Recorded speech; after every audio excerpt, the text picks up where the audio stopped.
Bismillahirrahmanirrahim. Assalamualaikum warahmatullahi wabarakatuh. Alhamdulillahirrabbilalamin. Ashadu an la ilaha illallah wa ashadu anna muhammad rasulullah. Allahumma sholli ala Muhammad ya Rabbi sholli alaihi wasallim. Rabbi fa'fa'na bi barakatihim wa dinal husna bi hurmatihim. Bapak Ibu yang kami muliakan, kita ketemu lagi pada momen lagi ngopi online.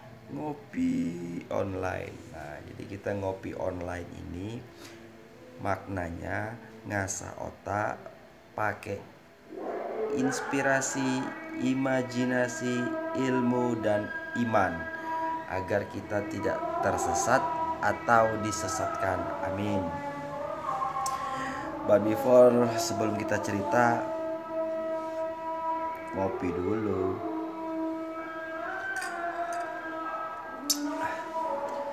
Baik Bapak Ibu, cerita kita hari ini cerita tentang ngatur orang. Wow. Kalau kita cerita ngatur orang, kaget orang tersinggung. Kalau kita cerita ngatur orang, kaget kita suuzon. Kalau kita cerita ngatur orang, kaget kita pikiran buruk baik sama orang itu.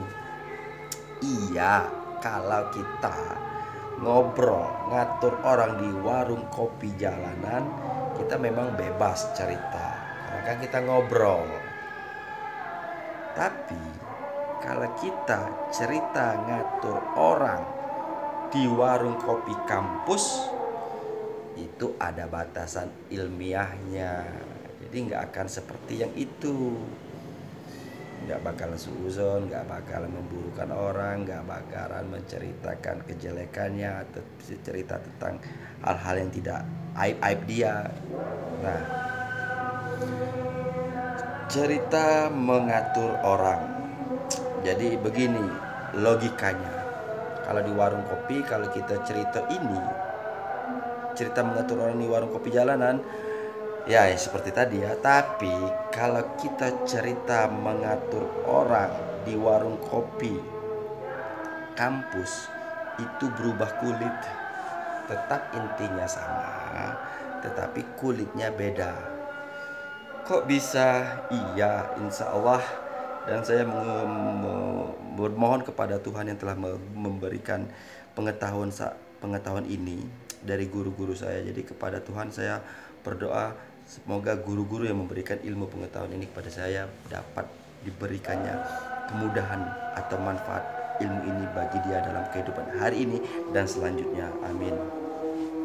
Nah, cerita mengatur orang kalau masuk dalam warung kopi kampus itu namanya manajemen sumber daya manusia. Oke, udah terang. Jadi kalau cerita di warung kopi jalanan, mau ceritanya cerita ngatur orang. Kalau warung kopi kampus, ceritanya manajemen sumber daya manusia. Nah, hubungan yang kedua ini ada nilai yang paling penting. Kalau hubungan ini udah ketemu, udah selesai urusan. Apa itu?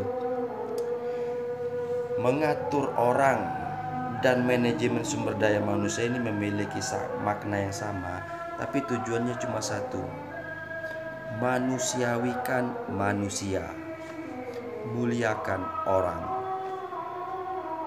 Jadi itu hal penting dalam dua makna ini. Nah, kita coba cerita mengatur orang di warung kopi kampus dalam bahasan manajemen sumber daya manusia. Mengatur kan bahasa Indonesia, manajemen bahasa Inggris. Kalau manajemen di bahasa Indonesia kan itu juga sama dengan salah satunya mengatur. Orang, ya orang manusia, sumber daya manusia, orangnya. Jadi kan sama. Cuman kalau di dalam dunia kampus ini harus dimasukkan dalam ranah ilmiah, ranah logika, ranah penalaran, ranah pengalaman, dan ranah pembuktian agar bisa menjadi suatu pengetahuan yang bisa dipakai. Jadi mengatur orang ataupun manajemen sumber daya manusia tujuannya adalah memanusiawikan manusia, muliakanlah orang itu tujuannya. Cuma prosesnya bagaimana? Nah, kalau dalam manajemen sumber daya manusia, prinsip penting dalam manajemen sumber daya manusia itu ada 4 atau 5 ini.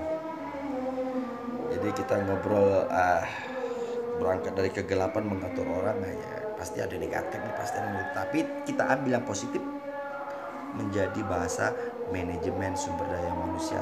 Namun, excuse me, 1 cup black coffee.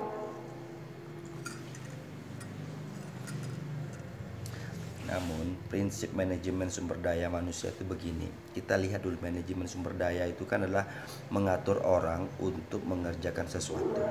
Jadi ranah manajemen sumber daya manusia ini letaknya pada kelompok atau lembaga, tidak bisa individu atau suatu organisasi.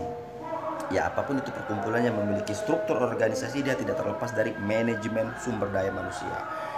Prinsip manajemen sumber daya manusia itu yang pertama, dalam melakukan manajemen sumber daya manusia, kita harus berpikir satu, apa rencana tugasnya. Jadi sebelum melakukan sumber daya manusia atau mengatur orang itu, kita harus dulu buat apa job deskripsinya, dia mau kerjanya apa. Nah, jadi dalam mengatur orang, memanajemen orang, kita berpikir dulu, kita harus pikir apa tupoksinya, apa tugas pokok dan fungsinya. Nah, setelah kita dapat yang menjadi tupoksinya atau job deskripsinya yang poin pertama tadi, maka poin keduanya adalah rekrutmen. Rekrut, siapa yang akan kita jadikan orang yang bekerja. Nah, rumus rekrutmen ini cuma satu, the right man on the right place. Jadi kalau dalam merekrutmen itu kita agar bisa mendapatkan orang yang tepat di tempat yang benar agar tepat sasaran dia bekerja.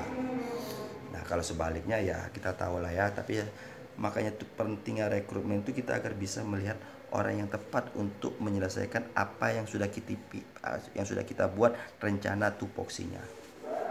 Nah, yang ketiga, setelah rekrutmen kita melakukan yang namanya orientasi dan training. Jadi setelah orang right man the right place yang tepat itu udah dapat, kita orientasi, kita perkenalkan ini tugasnya, ini tempatnya. Nah, kemudian juga kita latih cara menggunakannya, apa yang akan. Jadi kita memberikan pengetahuan dan kita latih apa yang akan dibuat. Sudah melakukan orientasi dan training, yang keempat itu namanya motivasi dan kompensasi.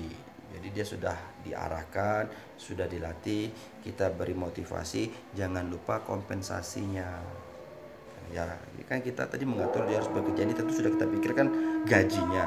Jadi kita kasih inspirasi agar dia pinter dan kita beri kompensasi berbentuk gaji. Nah, selesai. Terakhir, dasar dari manajemen itu yang pertama tadi job deskripsi, rekrutmen, orientasi dan training, motivasi dan kompensasi. Yang terakhir training lagi. Kok training lagi? Jadi begini.